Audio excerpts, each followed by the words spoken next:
Pastor EJ, pwede po ba kayong gumawa ng video about sa 7 last word of Jesus? Tama-tama po ngayong Lent season. Thank you and God bless you always.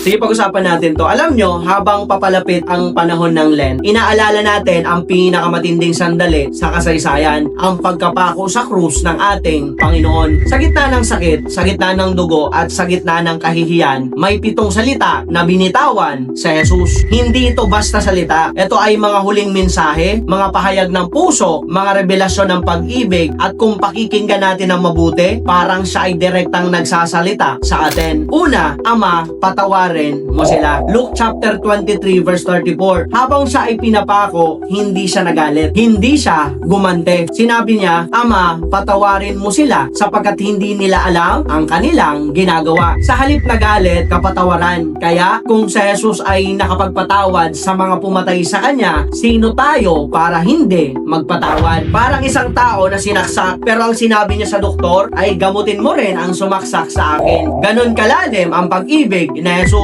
Pangalawa, ngayon din makakasama kita sa paraiso. Luke chapter 23 verse 43. May 2 kriminal sa tabi niya. Isa ay nanlait, isa ay nagsisi. At sinabi ni Jesus, ngayon din makakasama kita sa paraiso. Kaya hindi pa huli ang lahat para sa mga taong nagsisisi. Kahit sa huling sandali ng buhay, may pag-asa. Pangatlo, babae, narito ang iyong anak. John chapter 19 verse 26 to 27. Sa gitna ng paghihirap, inisip pa rin ni Jesus ang kanyang ina. Ibinigay niya si Maria sa pangangalaga ni Juan. Ang tunay na pag-ibig ay hindi makasarili. Kahit ikaw ay nasasaktan, iniisip mo pa rin ang iba. Parang isang magulang na may sakit, pero inuuna pa rin ang anak kaysa sarili. Ganoon din sa Jesus. Hanggang sa huli, nagmamalasakit. Pang-apat, Diyos ko, bakit mo ako pinabayaan? Matthew chapter 27 verse 46. Ito ang pinakamabigat. Si Jesus ay walang kasalanan, ay nakaranas ng paghihiwalay. Hindi dahil sa kanyang kasalanan, kundi dahil sa atin. Ang kasalanan ay may bigat, may kapalit, at may presyo. At si Jesus ang nagbayad. Panlima, ako ay nauuhaw. John chapter 19 verse 28. Simpleng salita, pero malalim. Ito ay nagpapakita na si Jesus ay tunay na tao. Nakakaramdam ng sakit, nakakaramdam ng uhaw. Nauunawaan ni Jesus ang ating nararamdaman. Hindi siya malayo. Pang-anim, naganap na. John chapter 19 verse 30. 3